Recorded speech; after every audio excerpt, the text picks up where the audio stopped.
ہزاروں کی تعداد میں انسان مل جائیں گے اور ایک سے بڑا ایک انسان ملے گا جن کے پاس دولت بھی ہوگی، جن کے پاس شہرت بھی ہوگی، سب کچھ ان کے پاس موجود ہوگا،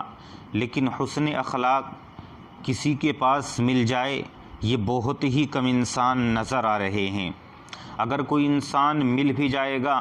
تو مکمل طور پر اس کے بارے میں یہ نہیں کہا جا سکتا ہے کہ اگر تم اس انسان کی اقتدا کر لو گے تو راہیاب ہو جاؤ گے۔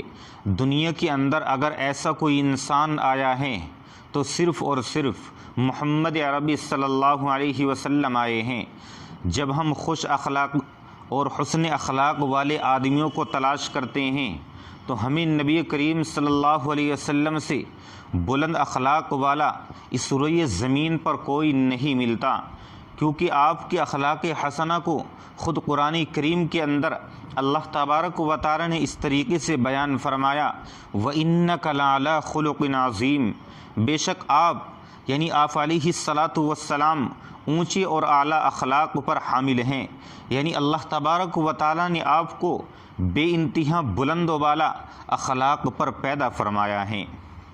آپ کا کوئی عمل اعتدال سے ہٹا ہوا نہیں تھا، چنانچہ حضرت انس رضی اللہ تعالیٰ عنہ خود بیان کرتے ہیں کہ آپ علیہ الصلاۃ والسلام کی خدمت میں 10 سال تک رہا ہوں،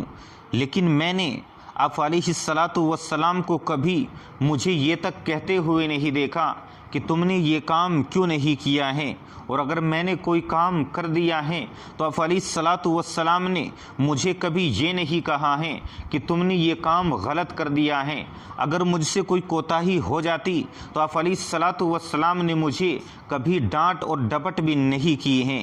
یہ ہیں آپ علیہ الصلاۃ والسلام کے اخلاق، لیکن آج انسان ان تمام اخلاق سے بالکل دور ہیں،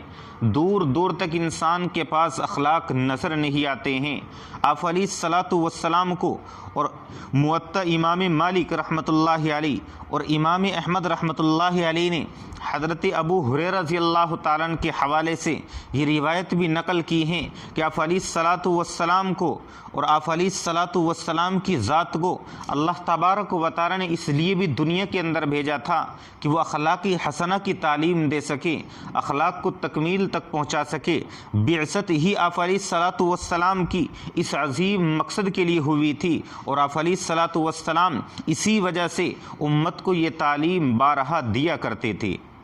حضرت معاذ بن جبل رضی اللہ تعالیٰ عنہ جس وقت یمن کے گورنر بنا کر کے بھیجے جا رہے تھے، جہاں آپ علیہ الصلاۃ والسلام نے ان کو دیگر نصیحتیں کی تھی، ان میں سے ایک نصیحت یہ بھی تھی کہ جب تم لوگوں سے بات کیا کرو اور لوگوں کو دینی تعلیم دینا چاہو تو اخلاق حسنہ کا استعمال کرنا، یعنی لوگوں کے ساتھ اچھی اخلاق سے پیش آنا۔ یہ آپ علیہ الصلاۃ والسلام لوگوں کو سمجھا رہے ہیں، صحابہ کرام کو سمجھا رہے ہیں، اور یہ تمام چیزیں صرف صحابہ کرام کے لیے ہی نہیں تھی بلکہ یہ تمام چیزیں ہمارے لیے بھی ہیں۔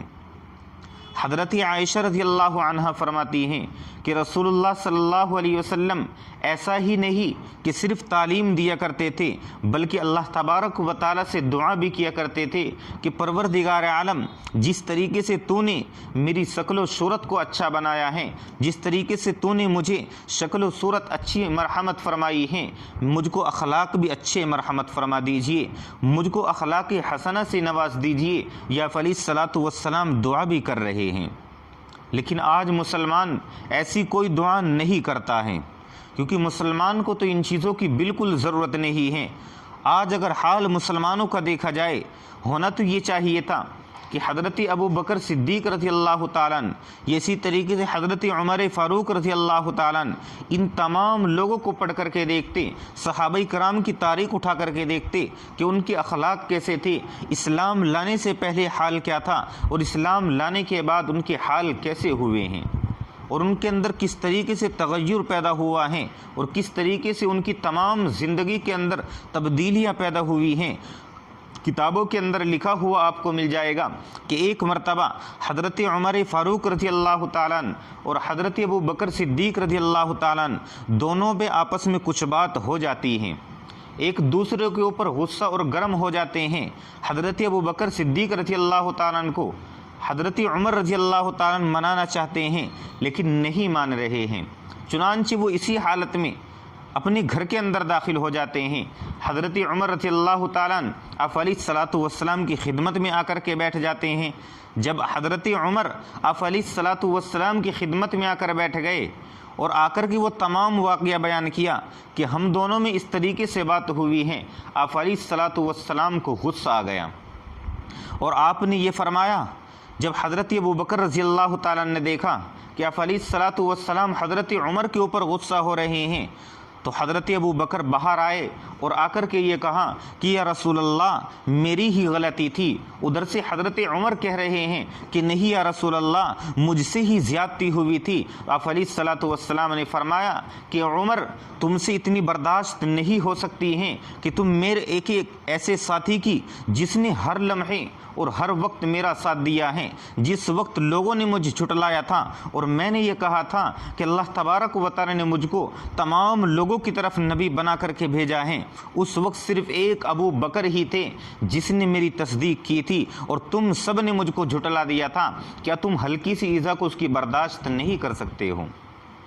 خیر اس میں دیکھنے کی اصل چیز یہ ہے کہ حضرت ابو بکر صدیق رضی اللہ تعالیٰ عنہ کہہ رہے ہیں کہ نہیں غلطی مجھ سے ہوئی ہے، اور حضرت عمر کہہ رہے ہیں کہ نہیں غلطی مجھ سے ہوئی ہے، مجھ سے زیادتی ہوئی ہے۔ یہ صحابہ کرام رضوان اللہ علیہم اجمعین کے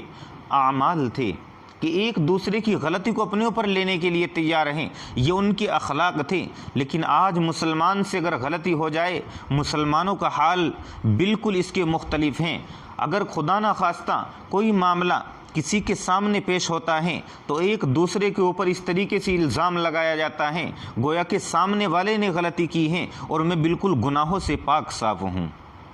ہونا تو یہ چاہیے تھا کہ حضرت ابوبکر صدیق رضی اللہ تعالیٰ عنہ، حضرت عمر فاروق رضی اللہ تعالیٰ عنہ کی ان تمام واقعات سے نصیحت حاصل کرتے اور نصیحت حاصل کر کے ان تمام چیزوں کے اوپر عمل پیرا ہوتے۔ خدا کی قسم اگر آج مسلمان کے پاس اخلاق اچھے ہو جائیں اور بہترین اخلاق مسلمان کے اندر آ جائیں اور انسان کے اندر اخلاق حسنہ پیدا ہو جائے تو سمجھ لیجیے آدھے سے زیادہ معاملات، آدھے سے زیادہ جھگڑے مسلمان کی اسی سے ختم ہو جائیں گے۔ لیکن